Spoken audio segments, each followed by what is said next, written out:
Now, here to get the afternoon started with our first panel is our moderator, Pete Bigelow, our reporter for Automotive News. Pete.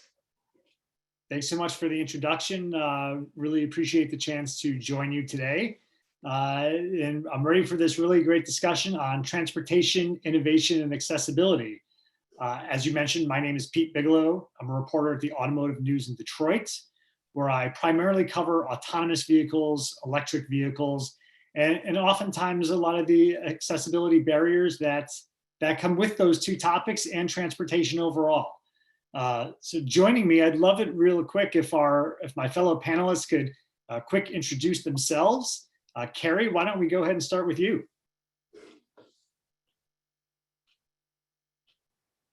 Hey, everybody. Good afternoon, or in my case, good morning. It's great to be here. Thank you so much for the invitation. My name is Kerry Brennan. I am a UX research manager. That's a user experience research manager at Waymo. My team works on a range of projects, including working to make our product and service more accessible to everybody. So I'm really looking forward to chatting with my fellow panelists today. Thanks. Great. Henry, how about you next? Sure. Hello all, I'm Henry Claypool. I work with the American Association of People with Disabilities, where I'm a technology policy consultant. And we run a little project or initiative out of AAPD called We Will Ride, where we convene a few of the kind of disability rights organizations that are most involved in trying to work with industry and shape the landscape for autonomous vehicles. And our primary focus is on making sure that the future of these vehicles is, of course, accessible to people with a full range of disabilities. Thanks. And Rory, last but not least, why don't you go ahead and introduce yourself?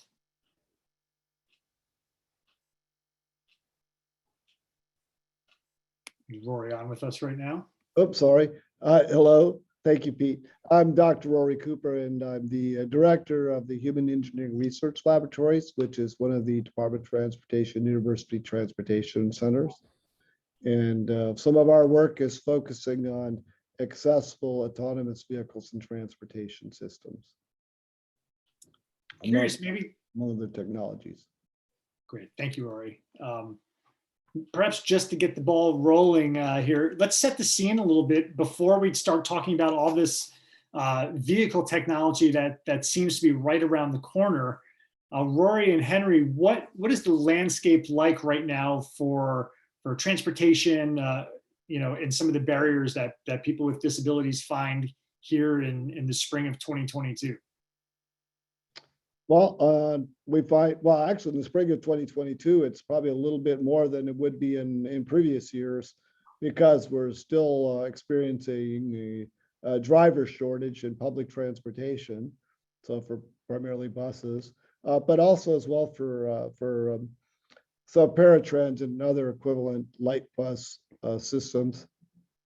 And so that's presenting a challenge. And that's, and unfortunately, in many areas of the country, people are underserved anyways. So especially like in rural environments, even in suburban environments, there isn't necessarily good public transportation systems. And then there's not necessarily good connections between last mile public transportation systems and longer distance public transportation systems. For example, railways or passenger rail or airports.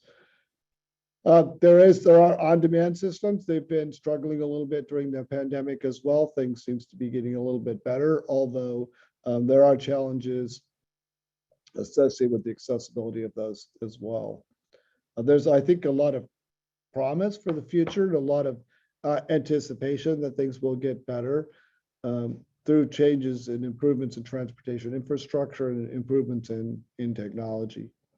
But some of the challenges are scheduling transportation, when you find identifying accessible transportation, connecting to get from one place to another, using different multiple systems, the time it takes, and the ease with which it can be done.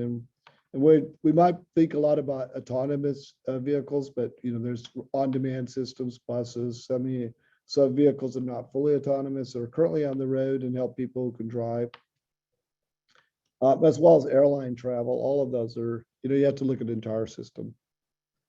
Henry, maybe you can piggyback on that. I'm curious, from your viewpoint, how has the pandemic impacted service and kind of shaped the service that's currently available right now? Well, I would start by just highlighting kind of what's available in the on-demand arena, since it's really quite spotty and depends on kind of the nature of your disability. So for blind people and others that are ambulatory, ride hailing has been, shown improvement in terms of ability of people to get on-demand transportation, get to and from where they need to go. For wheelchair users, we still have real challenges with the physical accessibility of vehicles. So the unfortunate reality is that automakers don't build an accessible vehicle, and therefore they require very expensive aftermarket modifications for wheelchair users to be served. So that population is really wanting in terms of an on-demand service that might be available.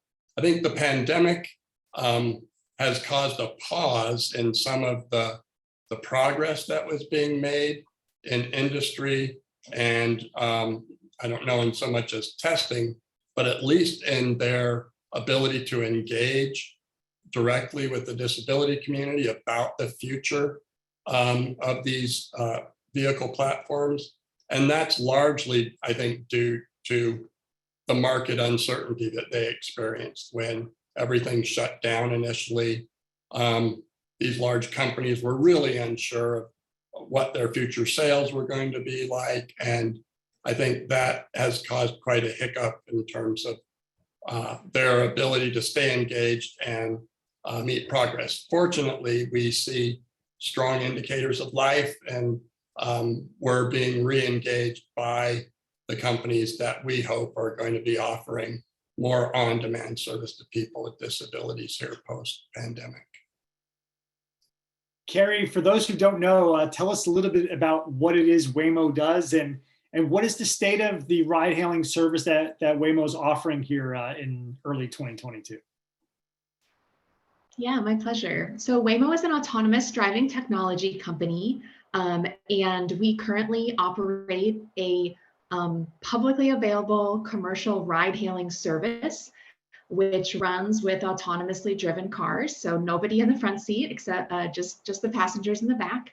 And that service is currently available in the East Valley of Phoenix, but we are going to be expanding into the city of Phoenix area soon, first with a research program, and then, hopefully we'll be expanding to fully public as well. And we also recently announced our presence in San Francisco, where we are currently operating a research program with a group of riders who are our trusted testers as we look to our future in San Francisco as well. And the way that the service works, it's very similar to other ride-hailing things like Lyft or Uber that many folks have experienced. We have an app, you can download it, and if you're in the right geographic area, you can hail a ride, and that autonomous car will just come and pick you up and take you wherever you need to go. All right, super.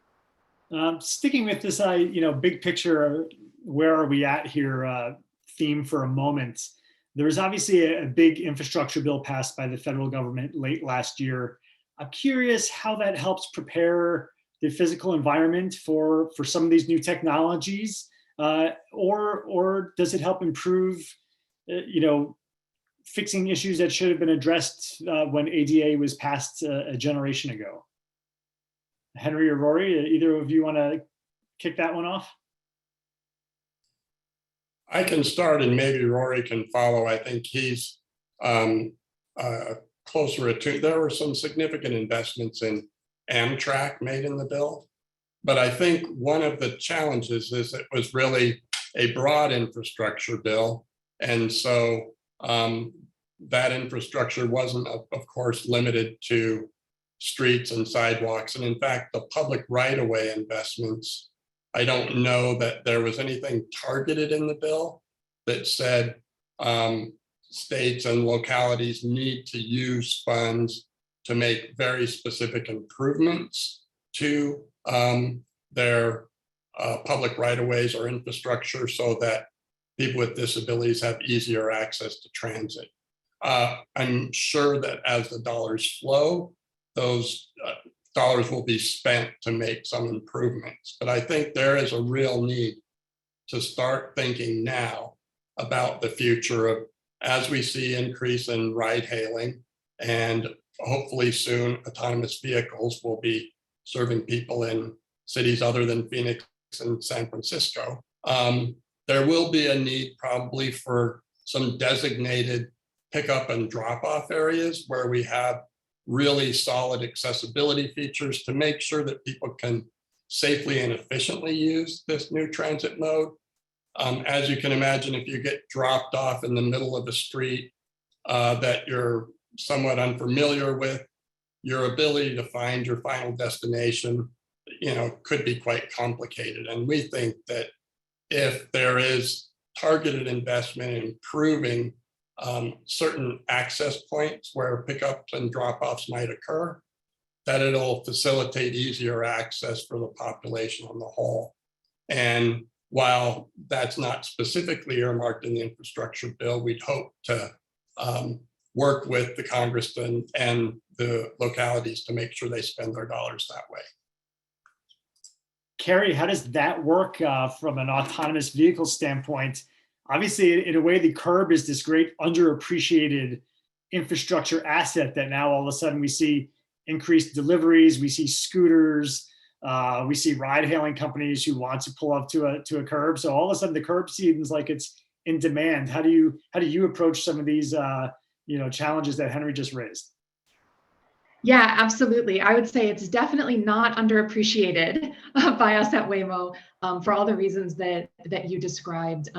We are training the Waymo driver, that's the robot that's at the wheel, to be a good driver on the road, and that means respecting the curb, that means respecting access points, bike lanes, etc. And I love that Henry mentioned this idea of designated pickups and drop-offs, because that is actually something that Waymo has worked on in the past. We established a pickup drop-off for autonomous vehicles specifically with the city of Chandler, which is one of the localities where we have our current operating commercial service. And I think it was a really cool opportunity to have those two things come together to make sure that we are pulling up to the curb in a place that makes sense for the city, and also that makes sense for the riders. They know exactly and can predict where they should be picked up, where they can expect to be dropped off, because we know that's so important to a wide range of our riders.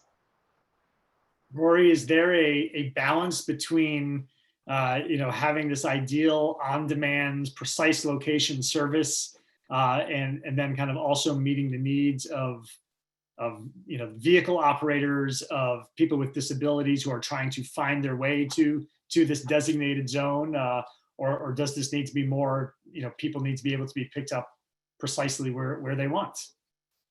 Well, I think it's both, right? Because you have to look at that the people with different disabilities have different needs or various needs.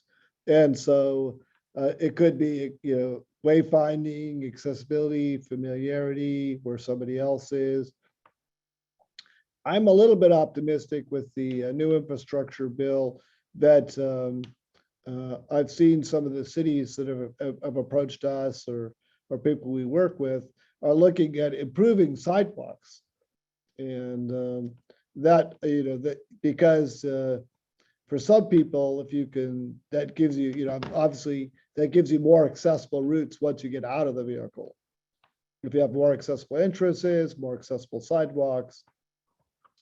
But I do think the complexity is that it's, if you have got people who are visually impaired, hearing impaired, maybe intellectually impaired or cognitively impaired or mobility impaired, And they have some overlapping needs, but they have also some unique needs. And so that's one of the things we want to look at. It has to be taken into consideration as we move forward. The other thing is if you have to wait, it's not just, I mean, it is great that people are thinking now more about sidewalks and curb cuts. There are more cities now doing sidewalk assessments like to do for road maintenance assessments. And so hopefully that we get more curb access and also fewer, heaving of sidewalks and sidewalk cracks and sidewalks in more areas, which increase accessibility for all, and maybe even wider sidewalks, which is somewhat of an outcome of the pandemic, where people wanted to have more outside dining and things like that. So a little more of a European approach in some cases. So I think those are all positive opportunities. We have to look at different technologies as well. We might want to take a look at some of the things they're doing in Europe, for example, providing add-on units for manual wheelchairs that provide like a electric scooter sort of add-on type technology, or even outdoor power chairs where the people can use bike lanes or and not be in the inner cities in a vehicle. If I know, like city of Pittsburgh, for example, we're looking at increasing bike and pedestrian traffic in the inner city versus personal vehicle traffic. So you'd have maybe a combination more of buses, light rail, pedestrians, and bicycles. Kerry, I'm curious, as I hear Rory talking about obviously the range of disabilities that people have and live with, how do you design for that, whether it's in a vehicle or kind of provide that user experience in an app, be it navigating along a curb to a vehicle or writ large?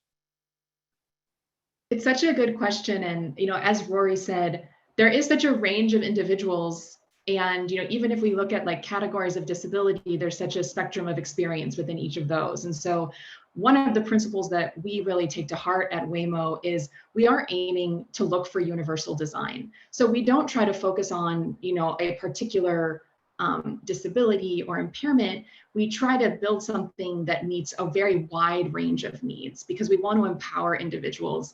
I always like to say we're building autonomous driving for autonomous people, right? So we want folks to feel like they can make these choices to get around how they want. And some of the ways that we do that, just starting with the app, for example, of course, it's screen reader compatible, which is sort of, basics. But we also have different choices that you can make in the app. Speaking of where to get picked up on the curb, for example, we have an option that says, minimize kind of local navigation or walking distance, which is basically telling the app, hey, I don't mind waiting a couple extra minutes if you need to go around the block. I really need to get picked up like as close to where I'm standing as possible. And that makes a lot of sense for folks, maybe folks who are blind, also folks who are traveling with small children, don't want to try and cross the street or have to move from where they are. So that's just one example. Some other things in the app, I know we've mentioned wayfinding, trying to locate that vehicle, which any of us who have tried ride hailing, we always know there's a little bit of a negotiation between you and the driver to exactly meet up. And when there's no driver in the front seat, it becomes increasingly important that we provide some options in the app to people. So for example, we do have a button where you can honk the horn of the ADV, and that can help folks who can hear that can locate a little bit better. We have a display on the vehicle that you can customize with a color and your initials. So that helps you locate your correct vehicle, especially at night, but also just at a distance. And we also have a great rider support that you can call. You can either speak to them verbally live, or you can interact with them via text message. So we try to provide that additional range of communication style options. And they can do things like, with your permission, use your geolocation to give you a sense of where you are relative to the car. We're also exploring, as part of the Department of Transportation Inclusive Design Challenge, we're looking at even more wayfinding options that would include that rider support agent being able to potentially use the camera on your phone, so you could kind of show them what's around you and they can help interpret that, which we think will be especially valuable for folks who are blind or visually impaired. So we've got a lot of things up our sleeve. We're constantly looking for more opportunities, again, trying to make our service enjoyable and delightful for everybody, regardless of whether you have a disability or any impairment. Henry, I'm curious, how much of an ideal does what Kerry's describing sound like from your perspective compared to the current state of on-demand paratransit use? Well, where we are today and the future of what Waymo is beginning to chart, it's a really positive course. I think that's why I'm eager to see them operating in more cities. And I know there are challenges to making that happen, but really today, you mentioned specifically paratransit, and some cities are offering services like, I believe they call them dial a ride often, where you're able to call up to a kind of a public transit entity and pay some type of fee for service to get a ride that's somewhat subsidized. So people that are relying on a program like SSI could afford it for some of their transportation needs. Those things are big improvements over just the very traditional federal transit, paratransit service that's offered, which there are just really unfortunate stories there. It's a very expensive service to operate. Oftentimes you're sharing a ride with 2 or 3 people. You're making multiple stops. People report spending actually hours in transit to get to, brief appointments like a doctor's appointment. And so there's a great deal of work to do there to improve that. But hopefully the lessons that we're learning are ones that can be applied to, as Rory was mentioning, the kind of first mile, last mile service, and making sure that that population that depends on paratransit today is better served. Rory, can you piggyback on that a little bit? And, I think that ADA requires that some of these ride hailing services, before we even get to autonomy, but ride hailing today should be comparable and equivalent for people with disabilities as opposed to as compared to the services that they offer to, the general population. Is from what Henry's saying, it sounds like we're far short of that. So that's my understanding as well. And there have been some, hopefully more people reach out to that. Right, before you need autonomy, just accessibility would be important, right?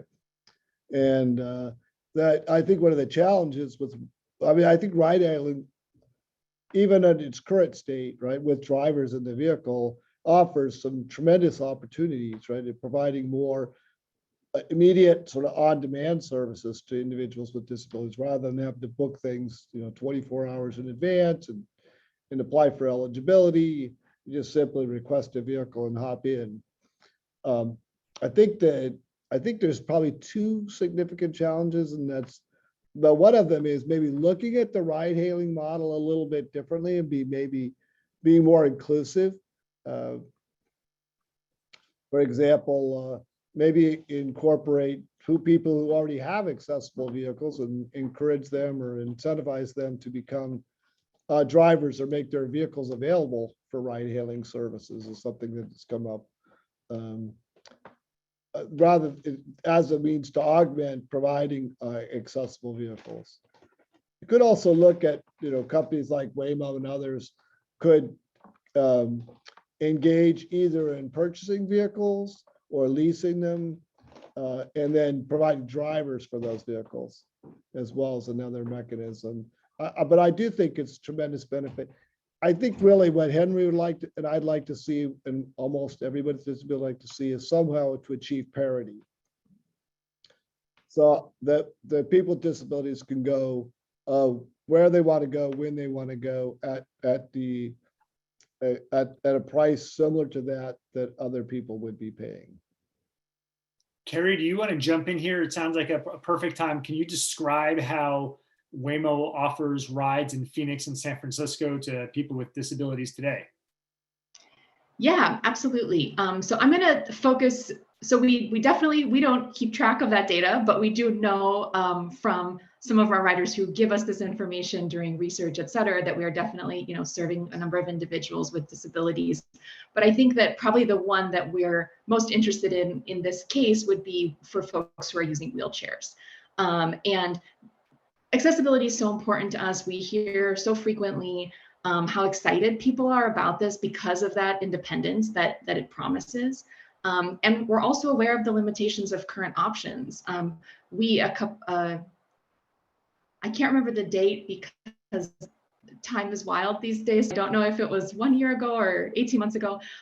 We partnered actually with Valley Metro Transit in the Phoenix area through through their Ride Choice program, which is similar kind of to Dial a Ride. And we provided Waymo autonomous vehicles as one option to a group of folks that have access to that. And in talking to them, we heard about the kind of comparison of the experience. Some of those folks were wheelchair users, some of them were not. In the case of somebody who needs a wheelchair accessible vehicle, currently in our Arizona service, what they can do is open up the app and they can reach out to our rider support and we will hail a wheelchair accessible vehicle for them to their location. So they do have a similar experience. It's not exactly the same. We're constantly working to improve that and get that closer. For folks who have folding wheelchairs, they can hail the Waymo car through the app and the folding wheelchair will fit in the Pacifica. So that's another option for them. And then in San Francisco, again, this is currently still a research program, so it's not commercially publicly available just yet, but folks can open up the app and they can actually hail right through the app a wheelchair accessible vehicle. And at the moment, those are not autonomously driven, but we are really looking forward to a future in which that's the case. All right, super. I do see some questions starting to roll in, and I just want to say to our audience really quick, keep them coming. I'm going to try and work some of them into our conversation now, and then we're definitely going to save some time at the end for a full Q&A session. But Pete, if Henry, I can jump in on what Kerry said. go for it. I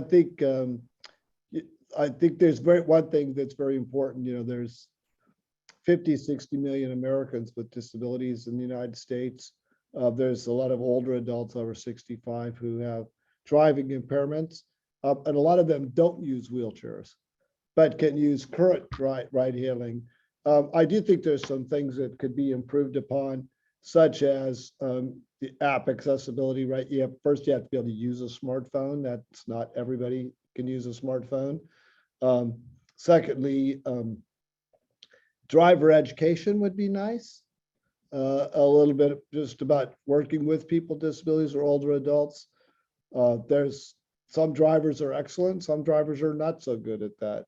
That in itself could make a huge impact, even with the current services, because the drivers and vehicles are there. It's really more of an education and training program.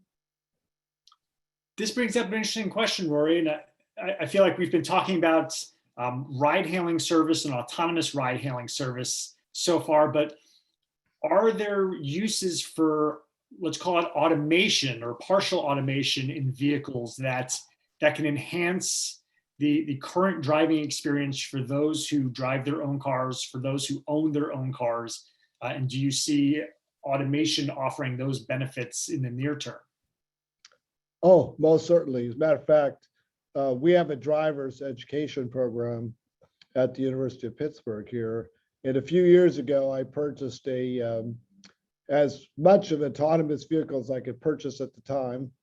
And it actually made an impact on people being able to acquire a license or to maintain their license. Because there are technologies available in vehicles today. Well, frankly, all of us drive better today to a certain extent because of technologies in vehicles today, right? Just all the way down to the simplest things like your car beeping at you if you don't engage the seatbelt, or automatic braking systems. or cruise control. Now there are such things as, smart cruise control, where it keeps you close to the other driver, so you don't have to continuously adjust your speed. The vehicle does that. There are GPS systems that will find you routes will take you so you don't go on highways or quieter streets where people are more comfortable. There are also there's lane guidance system, so it keeps you from drifting out of your lane, which makes it easier for people to drive. And a lot of times, that's interesting is that I don't think there's a lot of data to support this, except anecdotally, that these systems reduce anxiety, which allows some people to drive longer and to drive safer. And there are new technologies that are coming about that are on vehicles that do like sign recognition, so static object recognition, so that you to further make it a little bit easier for people to drive. And so I think those safety features that are coming about now, even without full autonomy, are pretty impressive. I also think that I also want to get back to my previous point. I think there are actually millions of people with disabilities currently using ride sharing and transportation systems. We just don't know about it because they don't have to disclose. The other thing that there are autonomous vehicle systems out there. For example, the Pittsburgh Airport, to get to the land side to the air side, it's an autonomous rail system. And millions of people travel on it every day without thinking twice. That is a really good point. That I think we have an idea of what autonomy looks like in our head, and oftentimes it can be very different, right down to the Roomba vacuum cleaner that a lot of people have in their homes. I like to tell people when they say, when are they going to have a self-driving vehicle? And I say, maybe you already do, and you don't even know it yet. Yeah, cats certainly have one, right? That's right. Henry, I'm curious, hearing Rory talk about the potential of these partial automated systems that are enhancing the driving experience for some people today.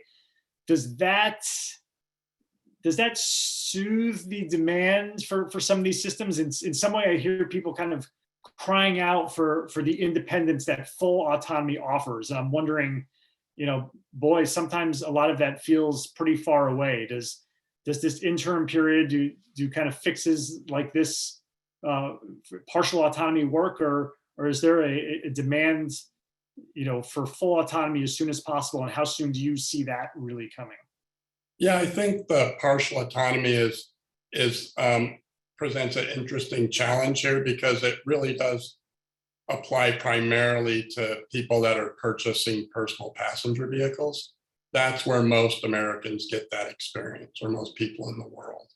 Certainly, I'm sure that large bus systems are operating with more of these features, but that exposure and learning about driver assist and lane finding, automatic braking, really occurs when somebody can afford to buy a vehicle.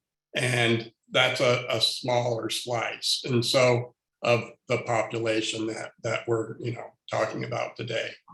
I think one way of thinking about it is that there are populations of people that are just unable to get an operator's license. So blind people, people with epilepsy or seizures are just not going to be able to get an operator's license. So they wouldn't be able to experience that, have that experience. And that's where full autonomy really holds out a tremendous promise, and where we hear the most vocal advocacy is a desire for that experience. Let's take the blind community, for example.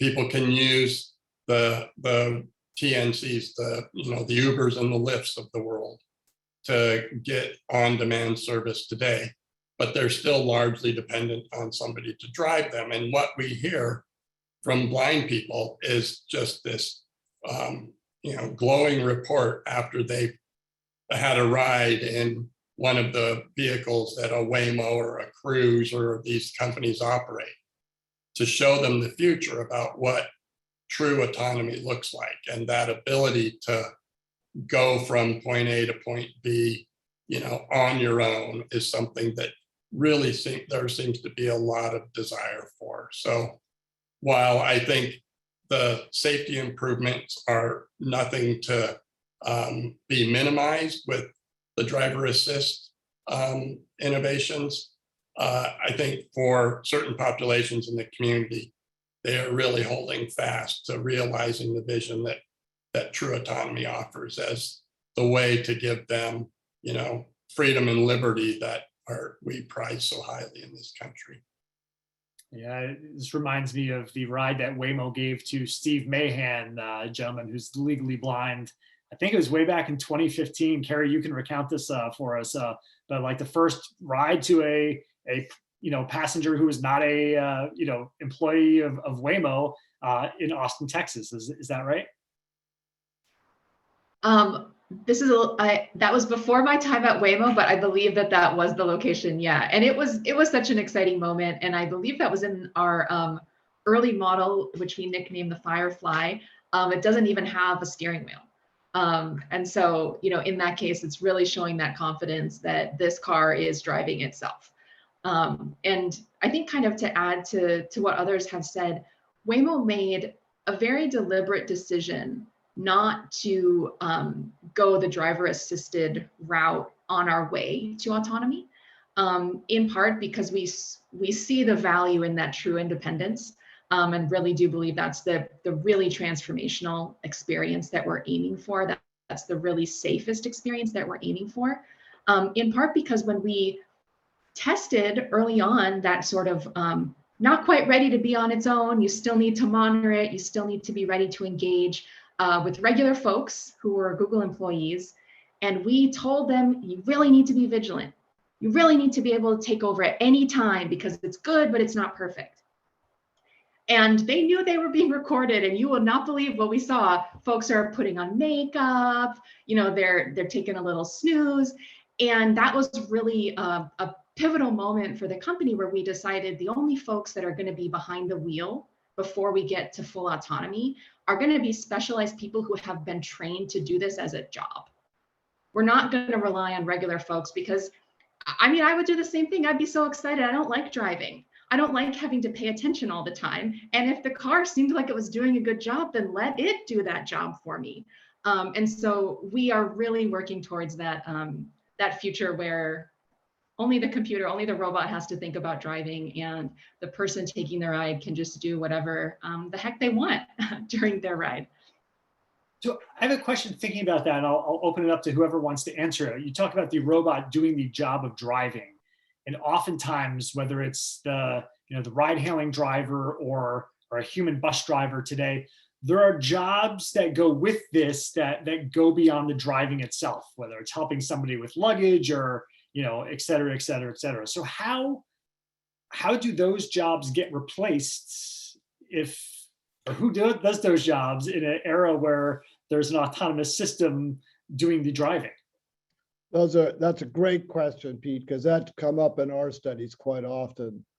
And cities have also looked at that too, like that drivers do a lot for people besides drive. And I think there's some ways to take care of that. One is you could have two non-drivers help each other. So you could use some sort of, you could have people paid to provide that assistance. They ride in the vehicle. So in other words, you could request a vehicle with somebody to help you. You could maybe do some sort of crowdsourcing volunteer network. So, you're like, think of a grocery store where you have people that might carry your bags out to the car for you. So maybe you have to be able to carry the bags out to the car, or at the airport, put your luggage in the vehicle for you. And then, maybe a friend or neighbor or a volunteer helps you get it out of the vehicle at the other end. And then, if you're really creative, who knows? Could be robots, right? It could be that I know Toyota's experimenting with that, where they have So the person like drops it off in a like a robot box kind of thing, and then it comes up to your house and gets out and goes into your house, and places it on the floor, or you take it out of the box or whatever. Those are all things that we have to look at for the future, but that's another option too. But I think there's short-term, there's human options, as well as, some combination of, human robot options as we move forward. All right, very interesting. I know. Yeah, I think. Go ahead, Kerry. Sorry, go ahead. I was just going to build on that to what Rory says, because I think that what you're describing also is that there's a lot of care work and community work that's being done by folks who currently have the role that we might simplify as driver or vehicle operator. And so really freeing them up to do that community work or stuff that is really human. Maybe you're a bus driver who notices that someone is in distress and needs help. That kind of thing is not a driving task. It's something totally different. And I think it's great to acknowledge the value of that separately as well. And if I could just quickly add, Pete, for wheelchair users, I think one of the even longer term challenges is developing a device that can independently secure and restrain the passenger while they're in transit when you ride in your chair.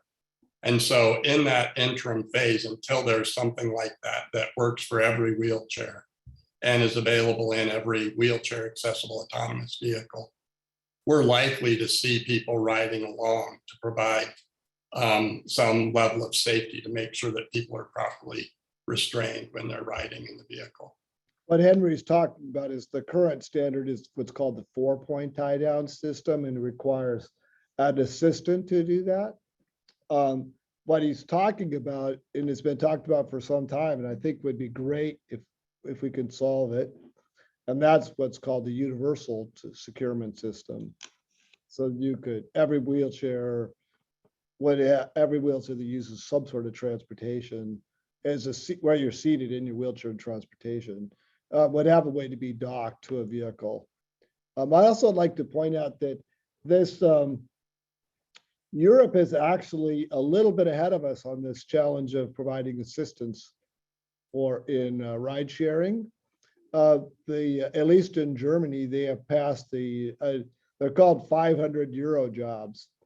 Turns out that if you're a retiree, you can get this 500 euros per month tax-free that doesn't count against your retirement. Or if you're a young person who wants to take a break between like college, high school and college, you can get a 500 euro job in a service. And basically you sign up and then you do, and that's exactly what you do. It turns out I have a friend of mine who's retired that does this, and I have a nephew who's taking a break between high school and college. And that's exactly what they do. They ride around and they provide assistance to people, disabilities and older adults. They secure them in the vehicle, to get them one place to the other, to provide. And I think that's a really cool way, because it's a way people with disabilities can help each other and get a little bit of supplement to their income, or for healthy retirees that want to do something. So I think that would be kind of cool if that was sort of, it's not really considered income. It's for government tax purposes, it's not considered income. And then it's and how it's regulated is it's provided through whatever not-for-profit is providing the service or the support. Very interesting. It'd be great to see some sort of model like that emerge here. I know our time is getting limited, and there's one key topic, Henry, that we have not addressed yet, and I'd love for you to kind of hit the highlights for us here. We've talked a lot about autonomous vehicles, not so much about electric vehicles yet, but there are key challenges in terms of charging equipment and where the batteries are actually located in vehicles that pose serious challenges here on the short-term horizon. Henry, can you address what the problems are and if there are solutions on the horizon? Sure. I think we're all familiar with the the rise of the electric vehicle. Now, it looks like most OEMs, most automakers are actually going to go in that direction and commit major resources to building electric vehicles. There was money in the infrastructure bill for building charging stations. Now, one of the challenges, there are certain accessibility standards that exist, but those accessibility standards haven't really been applied to an electric vehicle charging station. So if someone with a disability wants to use one, these things need to be built in a way that's consistent with other accessibility standards. So we understand that DOT is busy at work developing some form of information. I don't want to call it guidance, but that would help those entities building these charging stations to make sure that they're taking into consideration the needs of people with disabilities that will need to charge them. So as a wheelchair user, I'm still trying to figure out how I'm going to drag that power cord around to plug into wherever the power outlet is. So I'm hoping that there's a lot of industry standardization along with just the charging stations that are going to have some standards that apply. I think industry obviously needs to sync up with that. And then one of the fundamental challenges that electric vehicles present is that the battery is located in the floor of the vehicle.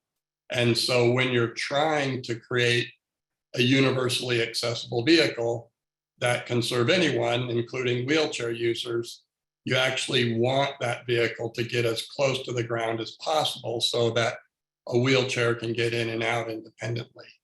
So obviously that presents a challenge. Now, because for anyone that's familiar with these aftermarket modified vehicles, what happens is the aftermarket companies cut the floor out of the vehicle and drop the floor to make it closer to the ground. Well, that won't be happening when the battery is there. And so there's some speculation in our conversations with the automakers. We always talk about the kneeling systems that are used. You can see them in mass transit. You see buses that often kneel when you get closer to the destination or when they're stopping and picking people up. So that issue of getting the vehicle close enough to the ground when it has the battery in the floor, we think is one of the things that the OEMs that are building vehicles that want them to be autonomous are really trying to grapple with now. All right, thank you for hitting those important points. And I feel like we could probably do a whole second panel maybe next year or next time on electric vehicles and the issues ahead. I want to get to a couple questions from the audience quickly. There's one about what's being done regarding working with the Department of Transportation to change to federal motor vehicle safety standards to allow for mobility-focused designs. Kerry, I know you mentioned briefly the inclusive design challenge that DOT is conducting now. Maybe these two things go hand in hand. Do you want to address that? I will just acknowledge my lack of knowledge in answering that question. So I'm not familiar, it's not my area of expertise, the standards side of things. So I'm not sure exactly how they are connected. I believe that the Inclusive Design Challenge is really trying to support and surface and encourage creative solutioning to some of these challenges. But I don't know if it is yet formally connected to standards making or standards setting. So maybe Henry. I could jump in and we monitor these things somewhat. And so actually the federal motor vehicle safety standards are all built around a driver. And so that's the big challenge. They really have to rethink what is happening when it's a computer driving the car and not a human. And so there's a fundamental rethink going on. Some of the research that they've commissioned has to do with wheelchair accessible vehicles and looking at how the passengers can be, safely transported in those vehicles. So they're beginning to look at the things that would ultimately be related to crash testing right, where someone sits to make sure that the force is acting on them in the case of an accident, provide them proper safety. So I think it's going to be a while before we see a very specific FMVSS that says, here's a whole host of accessibility considerations. But I do think that the agency is going to be working on them. Kerry, to your point, I think it's not lack of knowledge. It's a general lack of activity, like Henry was saying, or at the very least, the DOT is in the very early innings of thinking about how all these things go together. We're running low on time. Any last thoughts or final comments from any of you? If I could just chime in, I do think in electric vehicles, it's not just about the vehicle design, but we need to look at wheelchair design in the future going forward as well. Wheelchairs have just gotten heavier and larger, which has made it very difficult for making vehicle modifications. And I think we need to start looking at those as a system rather than as two separate products that we try to integrate later with actually two separate manufacturers. Also, the inclusive design challenge currently is not tied to standards. It's more in the research domain of the Department of Transportation. But obviously, all research can eventually support the development of standards. But I think we should remain optimistic and also remain diligent in helping Henry and others to keep pushing the agenda forward. Kerry, what's next on Waymo's agenda here in the short term to address some of these issues? What's on your plate when you go back to work this afternoon? Really just continuing to develop some of those wayfinding solutions that my colleagues have been working on that we mentioned previously, trying to move those forward, make those a reality. Also just continuing to look to the future, and as we explore like new vehicle platforms, et cetera, having lots of conversations with partners and internally to really put our best foot forward as far as accessibility goes. Great. Thank you, Kerry. And Henry, final thoughts on anything we've talked about today? Oh, it's an interesting time to be doing this work. So we really have seen a marked increase in engagement with industry. So that in and of itself is encouraging. People are taking this seriously. I do think the runway is a little bit long, but we're at least gathering some momentum. And so I am sure we'll be revisiting this topic in the future, but I'm still encouraged. Thanks. Great. Well, I look forward to revisiting the topic with you somewhere down the road, and appreciate the time and insight from all three of you today. Thank you very much. Thank you. Thank you so much. Great to discuss with you all.